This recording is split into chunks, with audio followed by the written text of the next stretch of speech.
قرآن پاک کی ایک سورت ہے جس کو کہا جاتا ہے سورہ کہف. ٹھیک ہے, یہ 15ویں پارے کے آخر میں ہے, 16ویں پارے کے شروع میں ہے. اس کے بے شمار فضائل بھی ہیں, اس کی تلاوت بھی کیا کریں, ہر جمعے کو کوشش کر کے اس کی تلاوت کریں. کہ روایتوں میں آتا ہے جو ایک جمعے سے دوسرے جمعے کو دوبارہ پڑھتا ہے نا سورہ کہف, تو دونوں جمعوں کے درمیان اس کے لیے نور کر دیا جاتا ہے. یہ سورہ پاک مکہ مکرمہ میں نازل ہوئی. اس میں 12 رکوع ہیں, 111 آیتیں ہیں, 1577 کلمے ہیں اور 6360 حروف ہیں. سورہ کہف پڑھنے سے گھر میں سکون اور برکت نازل ہوتی ہے. حضرت برہ بن عازب رضی اللہ تعالیٰ فرماتے ہیں کہ ایک مرتبہ ایک صحابی نے سورہ کہف پڑھی تو گھر میں ایک جانور تھا, وہ بھی بدکنا شروع ہو گیا. انہوں نے سلامتی کی دعا دیکھی, سلامتی کی دعا کی اور غور سے دیکھا کہ کیا بات ہے, تو انہیں ایک بادل نظر آیا جس نے انہیں ڈھانپ رکھا تھا. ان صحابی نے اس واقعے کا ذکر جب نبی پاک علیہ الصلوۃ والسلام کی بارگاہ میں کیا تو پیارے آقا علیہ الصلوۃ والسلام نے فرمایا, اے فلاں قرآن پاک کی تلاوت کرتے رہا کرو, وہ بادل سکینہ تھا, وہ سکون کا بادل تھا جو قرآن مجید کی وجہ سے نازل ہوا تھا. تو سورہ کہف یہ سکون کا, یہ برکت کا باعث ہے. اور ایک اور جگہ پیارے آقا علیہ الصلوۃ والسلام فرماتے ہیں, جو سورہ کہف کی ابتدائی 10 آیات یاد کرے گا وہ دجال کے فتنے سے محفوظ رہے گا. اچھا, اس سورت میں تلاوت کے فضائل تو اپنے ہیں. اس سورت سے ایک ہی سورت میں 3 کمال کے واقعات ہیں. ایک تو وہی کہف, غار, کہف کہتے ہیں غار کو, غار والا واقعہ ہے. ایک اس کے اندر حضرت ذوالقرنین کا واقعہ, اللہ اکبر, پڑھنے سے تعلق رکھتا ہے. East and west and north, تینوں جگہوں کا آپ نے سفر کیا, دنیا کے 3 کونوں کا آپ نے سفر کیا, اور جو آپ نے وہاں ایکسپیرینس کیا, کمال کی باتیں, اور ان کی پھر وہاں کیسے ملاقات ہوئی, یاجوج ماجوج کو کیسے پایا, اور کس طرح اس کو جا کے انہوں نے بلاک کیا, یہ سارا واقعہ اس صورت میں موجود ہے. اور تیسرا اس میں واقعہ حضرت موسیٰ علیہ السلام اور حضرت خضر علیہ السلام کی جو ایک بڑی کمال کی ملاقات ہے, اس ملاقات میں کیسے کیسے واقعات ہیں. یعنی میں یقین کریں میرے پاس ٹائم ہوتا تو میں آپ کو سورہ کہف کے تینوں واقعات سناتا, لیکن یہ سب چیزیں ڈیفائن کرنے کا مقصد یہ کہ یہ آپ کی اور میرے قرآن میں سب موجود ہے. اچھا, ایک اور بات بتاؤں کہ یہ اصحاب کہف پر یا اس واقعے پر جو بھروسہ یا ایمان یا عقیدہ ہے نا, یہ صرف مسلمانوں کا نہیں ہے. یہ دیگر مذاہب کی کتابوں میں بھی 7 سلیپرز کہلاتے ہیں, 7 سونے والے. تو 7 سلیپرز کا بورڈ لگے ہوئے ہیں اب بھی, تو وہاں پر دیگر مذاہب کے لوگ بھی آتے ہیں کیونکہ ان کی آسمانی کتابوں میں بھی ان اصحاب کہف کا ذکر موجود ہے. اب یہ کون تھے, یہ کیا تھے, اب ذرا یہ واقعہ سنیے گا, پھر میں انشاءاللہ اس کے تحت کیا سبق ملتا ہے, ہم سیکھیں گے کیا, میں اس پر ڈسکس کروں گا. اصحاب کہف جو تھے یہ شہر افسوس کے شرفا تھے, بڑے نیک لوگ تھے. اچھا, شہر کا نام کیا نام تھا؟ افسوس. اور جو بادشاہ تھا اس کے معزز درباری بھی تھے, مگر یہ لوگ صاحب ایمان تھے, یہ بت پرستی سے بیزار تھے, یہ اللہ وحدہ لا شریک کو اپنا رب مانتے تھے. اچھا, وہاں پر جو بادشاہ تھا وہ بڑا ظالم بھی تھا اور بت پرستی کے لیے بڑا انفسائز کرتا تھا, جو بت پرستی نہیں کرتا تھا اس کو قتل کر دیتا تھا. اچھا, اس بادشاہ کا نام دقیانوس تھا. آج آپ کو ایک اور بات سمجھ آئے گی کہ ہم بعض اوقات کہتے ہیں یار یہ بندہ بڑی دقیانوسی باتیں کرتا ہے, تو ایکچولی دقیانوس جو یہ لفظ ہے یہ ایک بادشاہ کا نام تھا, اور چونکہ وہ ہزاروں سال پرانا بادشاہ ہے تو آج بھی اگر کوئی پرانی باتیں کرتا ہے, اولڈ ایج کی باتیں کرتا ہے, تو لوگ کہتے ہیں یار یہ دقیانوسی باتیں کر رہا ہے. ایکچولی یہ اسی کی طرف نسبت ہوتی ہے کہ دقیانوس نام کا ایک بادشاہ تھا, مگر وہ بڑا ظالم تھا. تو یہ لوگ جب دیکھا کہ یہ ہر مسلمان کو مار رہے ہیں, ہر ایمان والے کو مار رہے ہیں اور بت پرستی کے لیے ظلم کر رہے ہیں, تو ان 7 لوگوں نے کیا پلان کیا کہ ہم بادشاہ کے ظلم و ستم سے چھٹکارا پا کر شہر سے باہر چلے جاتے ہیں. وہ باہر گئے اور جا کر ایک ویرانے میں ایک غار میں جا کر انہوں نے پناہ لی. اس زمانے میں ہوٹل اور یہ بلڈنگیں تو ہوتی نہیں تھی, یہ ہزاروں سال پرانی بات ہے. تو بہرحال اب یہ غار میں گئے اور وہاں پر جا کر آرام کیا, تھکے ہوئے تھے تو سو گئے. اللہ کی شان یہ ہے کہ وہ تقریباً 300 برس سے زیادہ عرصے کے لیے سو گئے. یہ سوئے تو اٹھے ہی نہیں. اللہ اکبر. اچھا, ادھر حالات بدلتے رہے. بادشاہ کو جب پتا چلا کہ یہ لوگ غار کے اندر ہیں اور یہ مجھ سے چھپ کر گئے ہیں, بڑا ناراض ہوا اور اس نے اپنے ایک بندے کو بھیجا کہ جاؤ اس غار پر ایک دیوار بنا کے اس کو بند کر دو, یہ اندر ہی بھوکے پیاسے مر جائیں. تو جس بندے کو یہ آرڈر دیا گیا تھا نا, وہ تھوڑا سا خدا ترس آدمی تھا. اس نے کیا کیا کہ ان 7 اصحاب کہف کے نام لکھے, پوری بات لکھی کہ یہ لوگ ایمان والے ہیں, بادشاہ کے ظلم سے جا کر اندر چھپے ہیں, اور ان کا یہ واقعہ ہے، ایک تختی لکھی، ایک صندوق کے اندر اس غار کے ساتھ دیوار میں اسے دفن کیا اور ایک دیوار کھڑی کر دی. حکم تو تھا بادشاہ کا. اب باہر والے لوگ یہ سمجھے کہ یہ بھوکے پیاسے اندر مر گئے. بہرحال ادھر بادشاہ کا انتقال ہوا، پھر دوسرا بادشاہ آیا، تیسرا بادشاہ، دور بدلتا گیا. اور یہاں جناب یہ سوئے ہوئے ہیں.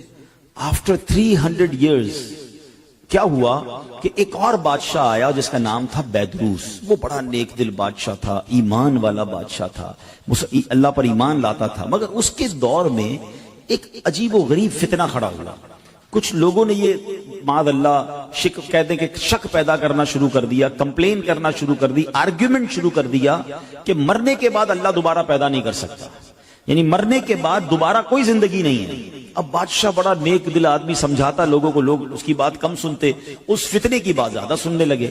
تو بادشاہ تہجد کی نماز میں رو رو کے اللہ سے دعا کرتا کہ میرے مولا کوئی ایسی نشانی عطا کر دے، کوئی ایسا اشارہ عطا کر دے کہ ان لوگوں کو سمجھ آ جائے کہ تو مرنے کے بعد دوبارہ زندہ کیسے کرے گا. اللہ کی شان دیکھیں. اس بادشاہ کے وہم و گمان میں بھی نہیں ہے کہ کوئی غار ہے اس کے شہر کے قریب جہاں کچھ لوگ سوئے ہوئے ہیں. سینکڑوں سال گزر گئے نا.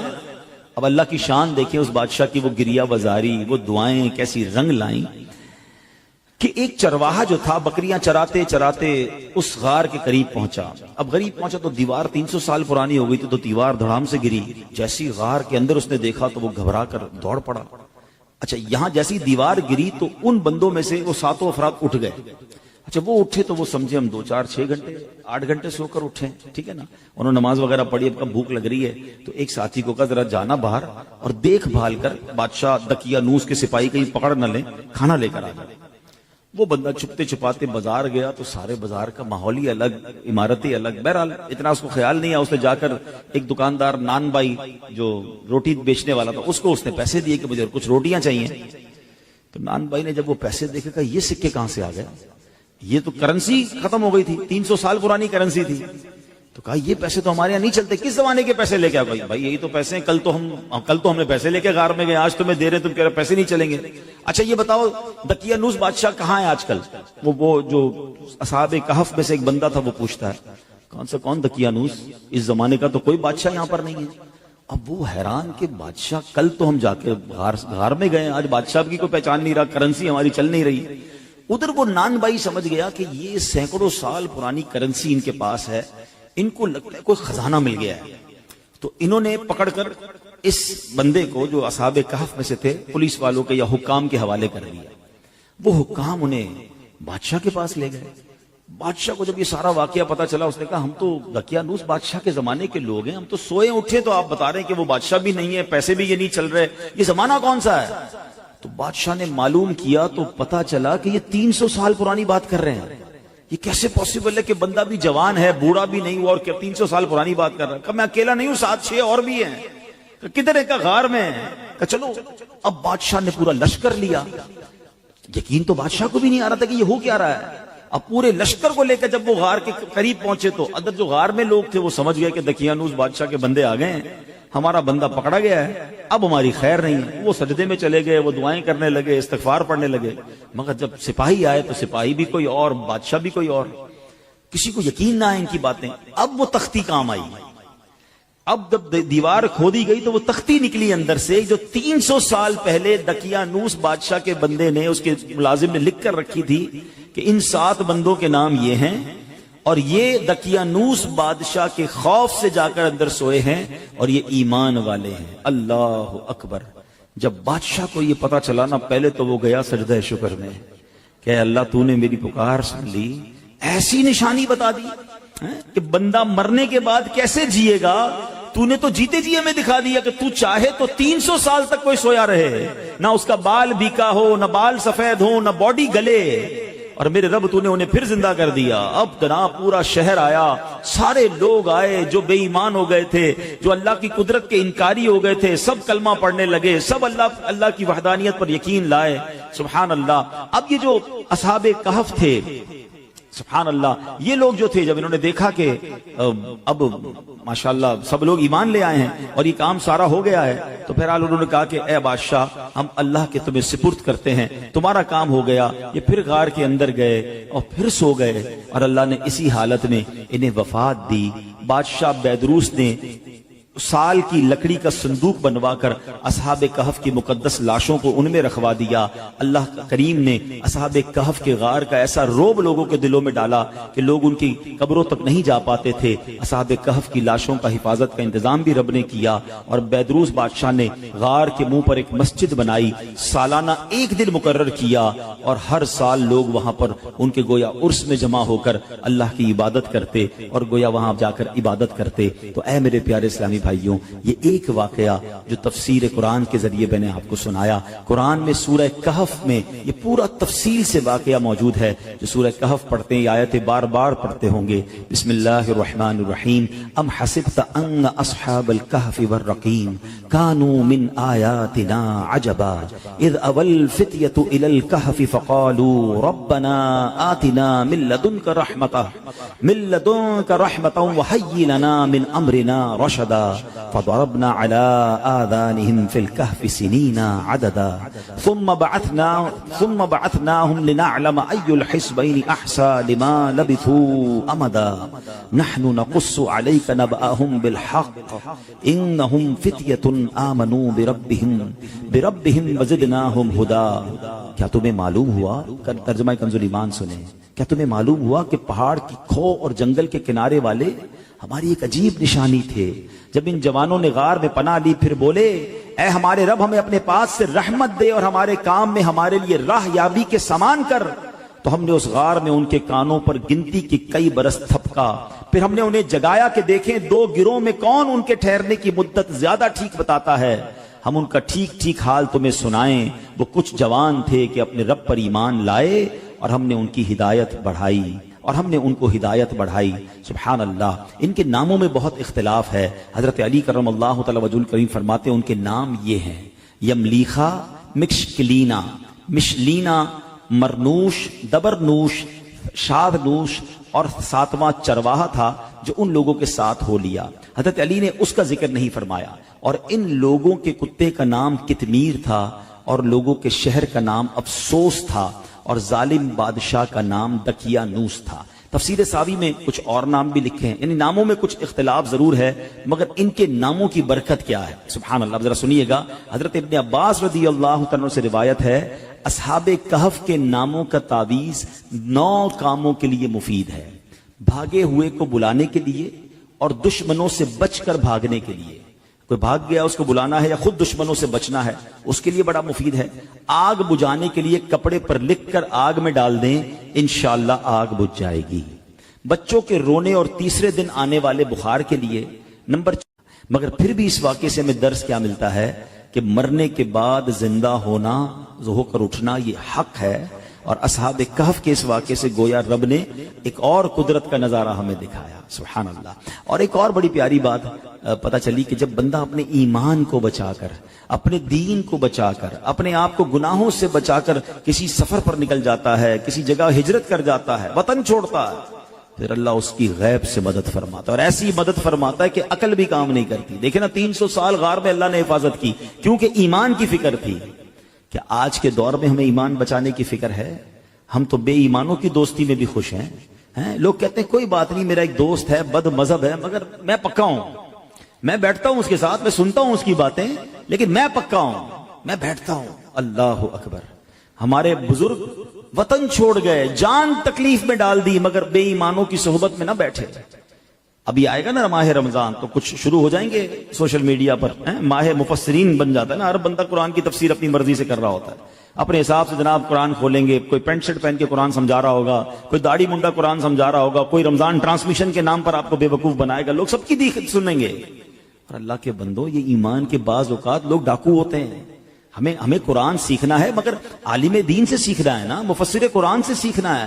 ایک صحیح العقیدہ عاشق رسول عالم دین سے سیکھنا ہے کہ ہر کسی سے سیکھنا ہے. لیکن نہیں یار، بس وہ ہر کسی کو سوشل میڈیا کا شوق ہے، میں آج اس کی سن رہا ہوں کل اس کی سن رہا ہوں، پھر پریشان بھی رہتے ہیں. ہمارے پاس آتے بھی ہیں کہ مولانا صاحب یہ میں نے سنا تھا، میں کنفیوز ہوں. بھائی کس سے سنا تھا؟ یار وہ فلاں سے سنا تھا. پہلے اس نے کہاں سے سنا یہ تو پوچھ کے آؤ. کبھی کسی موچی سے کپڑے سلوائے آپ نے کہ یار جوتے بڑے اچھے سیتا ہے, کپڑے بھی اسی سے سلوا لوں؟ آپ کہیں گے نہیں یار موچی کا کام جوتے سینا, درزی کا کام کپڑے سینا ہے. ڈاکٹر آپ کا یار علاج بڑا اچھا کرتا ہے, آپ کہتے ہیں یار ڈاکٹر علاج بڑا اچھا کرتا ہے, گھر بھی اسی سے بنوا لیتا ہوں, گھر بھی اچھا بنا دے گا. ارے بھائی ڈاکٹر کا کام علاج کرنا ہے, بلڈر کا کام گھر بنانا ہے. دنیا کا ہر کام ہم اس کے ایکسپرٹ سے کرواتے ہیں, سیکھتے ہیں, مگر دین جس کی مرضی ہے وہ سکھائے اور ہم بیٹھ کے سن رہے ہوتے ہیں. نہ کریں ایسا. آپ اصحاب کہف کے اس واقعے سے سمجھو کہ ایمان کی اہمیت کیا ہے. سیدی اعلیٰ حضرت نے 100 سال پہلے سمجھایا. کیا فرمایا؟ سونا جنگل رات اندھیری, چھائی بدلی کالی ہے, سونے والو جاگتے رہیو چوروں کی رکھوالی ہے. آنکھ سے کاجل صاف چرا لیں, یہاں وہ چور بلا کے ہیں, تیری گٹھڑی تاکی ہے اور تو نے نیند نکالی ہے. اب یہ محاورہ کتنا کمال کا ہے. آنکھ سے کاجل چرانا کیسے؟ کاجل تو آنکھ کے اندر ہی ہوتا ہے. اعلیٰ حضرت کہتے ہیں اتنے شاطر ہیں, اتنے مکار ہیں کہ تمہیں پتہ بھی نہیں چلے گا اور تمہاری آنکھ سے کاجل چرا لیں گے.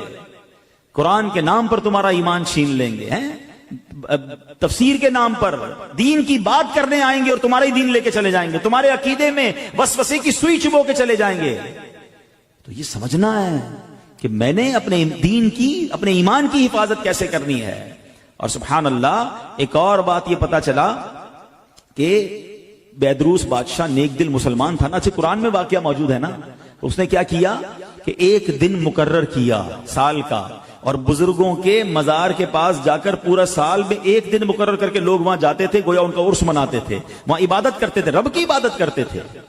تو پتا چلا کہ آج بھی اگر بزرگان دین کے مزارات پر کوئی سال میں ایک دن مقرر کر کے اللہ کی عبادت وہاں کی جائے اور ان کا عرس منایا جائے, فاتحہ پڑھی جائے, تو اس میں کوئی حرج نہیں ہے. اصحاب کہف کا یہ واقعہ ہی ہمیں یہ سبق دے رہا ہے, قرآن ہمیں یہ بتا رہا ہے. سبحان اللہ. تو بہرحال میرے پیارے اسلامی بھائیوں, یہ ایک واقعہ بیان کرنے کا مقصد یہ تھا کہ قرآن میں کیسے کیسے خزانے موجود ہیں.